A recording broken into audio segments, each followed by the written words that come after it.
தன்னோட வீட்டுக்கு பக்கத்திலேயே கால்நடைகளை வளர்த்து பிழைப்பு நடத்திட்டு வந்த அக்காவை தம்பி அரிவாளால வெட்டி கொடூரமா கொலை பண்ணியிருக்காரு.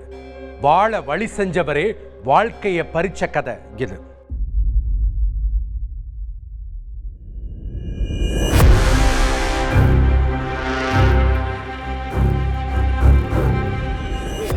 விருதுநகர் ஆத்துமேடு பகுதி அது.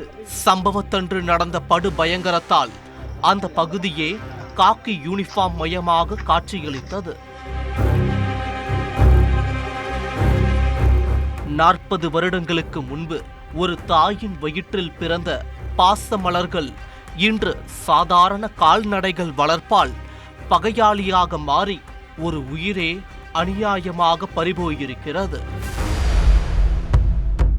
சம்பவ இடத்திற்கு ஆய்வு மேற்கொள்வதற்காக வந்த உயர் அதிகாரிகளிடம் நடந்த சம்பவத்தை மற்ற காவலர்கள் விவரித்துக் கொண்டிருந்தனர். நடந்தது என்ன, கொலை செய்யும் அளவிற்கு பாச மலர்களுக்கு இடையே என்ன பகை இருந்திருக்கும் என்பதை தெரிந்து கொள்ள நாமும் செய்தியாளர் கருப்பசாமியை களத்தில் இறக்கினோம்.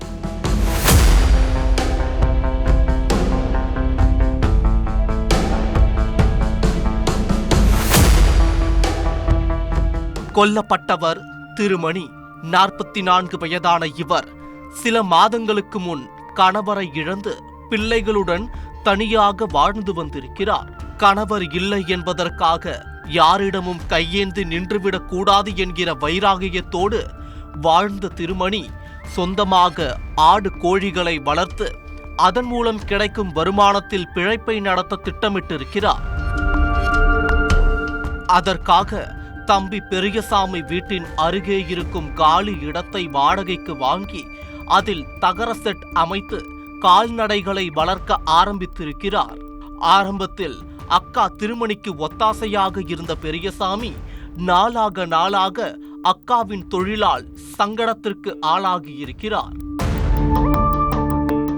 அதற்கு காரணம் கோழி வளர்ப்பால் வீசிய கொச்சை வாசமும் ஆடு வளர்ப்பில் இருந்து சுகாதாரமற்ற சூழலும் தான். பெரியசாமிக்கு கால்நடைகளின் வாசம் பிடிக்கவில்லை.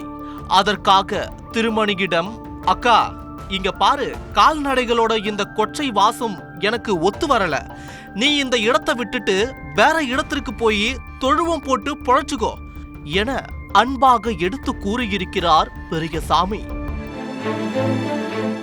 ஆனால் திருமணி தம்பியின் இந்த பேச்சை ஒரு பொருட்டாக கூட மதிக்காமல் உதாசீனப்படுத்தியுள்ளார். அப்படி சில நாட்கள் கடந்திருக்கின்றன. அக்கா சொல் பேச்சு கேட்காதது பெரியசாமிக்குள் ஆத்திரத்தை கிளப்பியிருக்கிறது. ஒரு கட்டத்தில் பெரியசாமி மது குடித்துவிட்டு வீட்டிற்கு வரும்போதெல்லாம் கால்நடைகளை காரணம் காட்டி அக்காவிடம் சண்டையிடுவதை வாடிக்கையாக வைத்திருக்கிறார். அப்படித்தான் சம்பவத்தன்றும் அளவுக்கு அதிகமாக மது அருந்திவிட்டு வீட்டிற்கு வந்திருக்கிறார் பெரியசாமி. திருமணி வழக்கம் போல கால்நடைகளை பராமரித்திருக்கிறார். பெரியசாமி திருமணியை எவ்வளவு கூப்பிட்டும் திரும்பாமல் அவர் தானுண்டு தன் வேலை உண்டு என்று இருந்துள்ளார். இதனால் கடுப்பான பெரியசாமி தன்னுடைய பேச்சுக்கு மதிப்பு கொடுக்காத அக்கா இருந்தால் என்ன செத்தால் என்ன என்று அந்த விபரீத முடிவை கையில் எடுத்துள்ளார். கோபமாக வீட்டிற்கு சென்றவர் அங்கிருந்து அரிவாளை எடுத்து வந்து அக்கா என்றும் பாராமல் அவரின் கழுத்தில் சரமாரியாக வெட்ட ஆரம்பித்திருக்கிறார். அரிவாள் திருமணியின் கழுத்தில் ஆழமாக பதம் பார்த்ததால் ரத்தம் பீரிட்டு அடிக்க சம்பவ இடத்திலேயே திருமணி துடிதுடித்து இறந்து போயிருக்கிறார். தலைக்கேறிய மதுபோதையில் இருந்த பெரியசாமி அங்கிருந்து தப்பிச் சென்றிருக்கிறார். சம்பவம் தொடர்பாக வழக்கு பதிவு செய்த விருதுநகர் கிழக்கு காவல் நிலைய போலீசார் பெரியசாமியை தீவிரமாக தேடி வந்த நிலையில் அவரை கைது செய்து சிறையில் அடைத்திருக்கிறார்கள். மேலும் அவர் குடிபோதையில்தான் கொலை செய்தாரா அல்லது வேறு ஏதேனும் காரணம் உள்ளதா என்று தீவிர விசாரணை மேற்கொண்டு வருகிறார்கள்.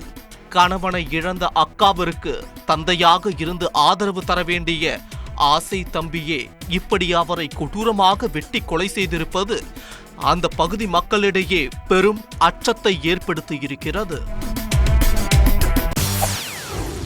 செய்திகளை உடனுக்குடன் தெரிந்து கொள்ள உடனே சப்ஸ்கிரைப் பண்ணுங்க.